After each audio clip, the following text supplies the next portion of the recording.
I wake up because I'm cold, not a gentle chill, the kind that makes your skin sting where it touches fabric, the kind that soaks into your bones from the ground up. My back is pressed into a pile of straw, not clean straw, not fresh. It's old, damp, moldy, the kind we've reused through seasons, full of mites, dust, and piss from the neighbor's cats. It's always wet in the same place, right where the roof leaks. I know that leak by heart. I sleep on it every night. The cloth we lay on is patched together from different sacks. Some potato, some grain, stiff, itchy, and always damp. Our blanket, if you can call it that, is a single coarse sheet that smells like smoke, grease, mildew, and our own bodies. We don't wash it, we can't. If we left it outside to dry, the dogs would piss on it, or someone would steal it. I feel something crawling in my shirt, probably a straw beetle, maybe a flea, maybe a bedbug, doesn't matter. We all get bitten, my son scratches until he bleeds. My daughter has scabs behind her ears. Rats come out from the corner near the hearth sometimes. We don't chase them anymore. If they bite, they bite. Our house is a single room.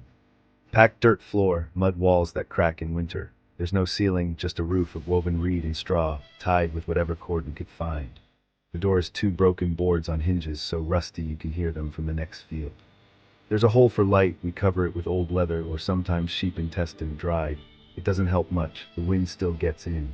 Last night it blew soot out of the hearth and into our food pot. There's no privacy, no space.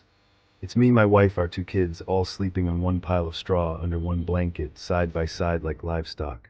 We don't cuddle for affection, we do it to keep from freezing. I don't remember the last time I slept through a night without waking from cramps, from the cold, from something biting me. The pain in my back starts before I'm even fully awake. My knees ache, my heels sting from yesterday's walk. I used to think about fixing the roof. Now I just hope it doesn't collapse. Outside, the wind is already moving through the cracks. There's a smell, wet dirt, manure, mold. Today will be another muddy day. I'll walk through slop in my shoes, if you can call them shoes. Two strips of cracked leather tied with rope. They rub my ankles raw. No socks, never had them. The fire went out halfway through the night. We had nothing but bark and dry roots to burn. No real wood. The hearth is cold now, just gray ash. Sometimes we use it to rub our hands, just to feel like we're doing something. My wife is turned away from me, curled tight, probably dreaming of something warmer. The kids are still asleep, their little bodies twisted up, making the best of what we have. I stare at the ceiling, listen to the wind. I don't want to get up, not because I'm lazy. Because I know when I sit, my spine will scream and I'll have to pretend it doesn't. Another day, same dirt, same work, same hunger. All I hope is the kids wake up without fever, without bites, without crying. I don't expect comfort anymore. I just want to stay alive long enough for them to get old enough to sleep on better straw. I sit up because I hear a rat scurry across the roof. My knees crack, my back screams. I don't check if the sky's light yet. I already know it's not. Mornings don't wait for the sun here. They start when your body says it can't lie still any longer. I dress in the same clothes I slept in. My shirt still has yesterday's sweat in the armpits. The trousers are stiff with dried mud from knee to ankle. I haven't washed them in weeks. Washing means drying and there's no dry place. Besides, I'll be back in the same filth by midday. No underwear, no socks. I tie my feet into two cracked pieces of leather, shoes if you can call them that. There's no sole left. I feel every rock on the path when I walk. I step outside without washing. There's no soap, no basin, no warm water. Sometimes I spit on my fingers to wipe my eyes. That's about it. The air is thick and wet. I smell manure, damp leaves, and the rot of old wood. It's not raining, but the ground is soaked. I know I'll be walking through mud again. The path to the field is 2 kilometers of dirt, stones, puddles, and livestock droppings. I don't dodge the puddles. My feet get soaked in the first few steps anyway. Other men are walking too. We don't talk, not because we're rude, but because we're all tired and we all know, if you're late, you lose your spot. There's no schedule, just the rhythm of survival. I work a field that doesn't belong to me. It belongs to a lord I've never spoken to. I've cajoled this land into giving grain, but none of it is mine. I plow, I weed, I haul water, all for the storeroom I'm not allowed inside. Sometimes I'm paid in leftover barley. Sometimes nothing. If I complain, I lose the work. If I stop, I starve. I reach the field before sunrise. The handle of the plow is damp and rough, full of splinters. I grip it anyway. My fingers are numb from cold, but I hold tight. The ox I'm assigned is skinny, slower than it should be. I hit it softly, not to hurt it, but to move it. If it dies, I lose the day. I can't afford that. The mud swallows my shoes. Under the surface are stones. Every step cuts. My feet are already bleeding by the time I finish the first row. I don't think about how long the field is. I just say, one more row, then another, then another. If it rains today, the whole job will be undone, so I move fast. I look up after an hour. The sun is barely above the tree line. My hands are shaking, my back feels like rope about to snap. I give myself 3 breaths, no more, and keep going. There's no breakfast, no one brings food. No one asks if you're hungry. I've got a crust of bread in my pocket, left over from last night. It's hard as stone, I won't eat it yet. I save it for the moment my stomach starts to cramp. I'll work until my legs give out or the sun burns the back of my neck, whichever comes first. Breakfast doesn't happen all at once. It's not a meal in any modern sense. It's a sequence of small, unpleasant actions that begin when I return from the field with cold fingers and aching legs, and the inside of my mouth dry like dirt. The house still smells like wet straw and smoke from last night's fire.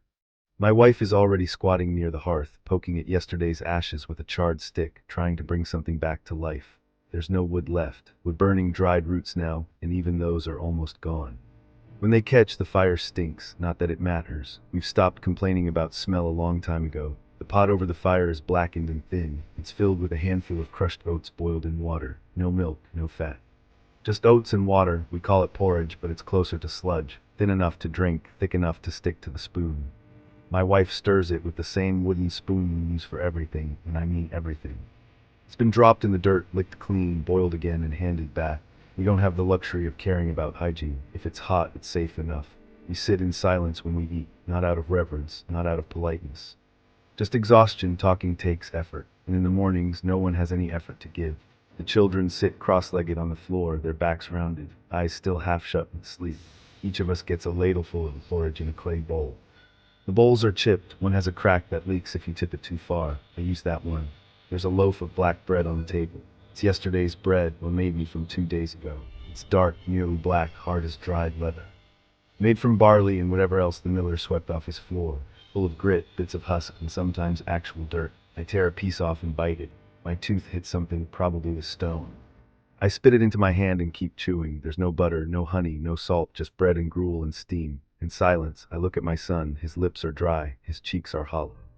He eats with both hands, hunched over the bowl like an animal guarding a kill. He doesn't speak. Neither do I, neither does my wife. The only sounds are chewing, breathing, and the occasional clink of a spoon against the bowl. Someone coughs. It echoes in the small room, rattling off the walls like thunder in a hollow cave. The window, just a hole covered in cloth, lets in pale gray light. Everything inside the house looks yellow-brown. The floor is dirt. The ceiling is smoke-blackened straw. The air smells like wet wood and boiled grain.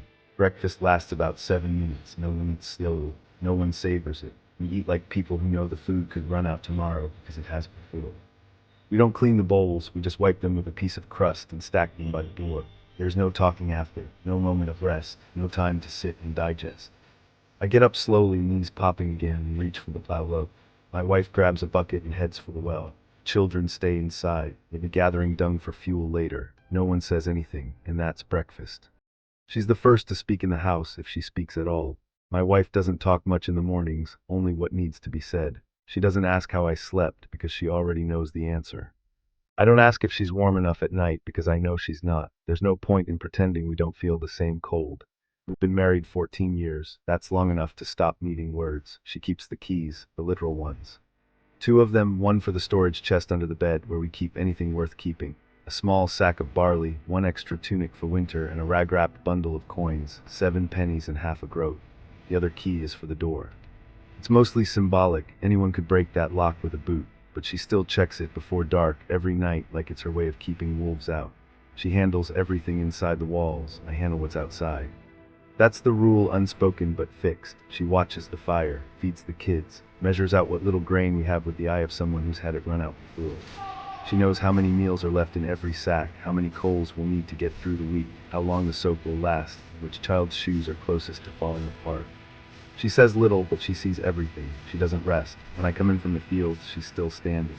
Kneading dough, sweeping ash, picking lice out of the girl's hair. There's no chair that belongs to her, no space that's hers alone. Her hands are always moving, stirring, wrapping, rubbing, fixing. Her fingernails are black with soot, her wrists are chapped.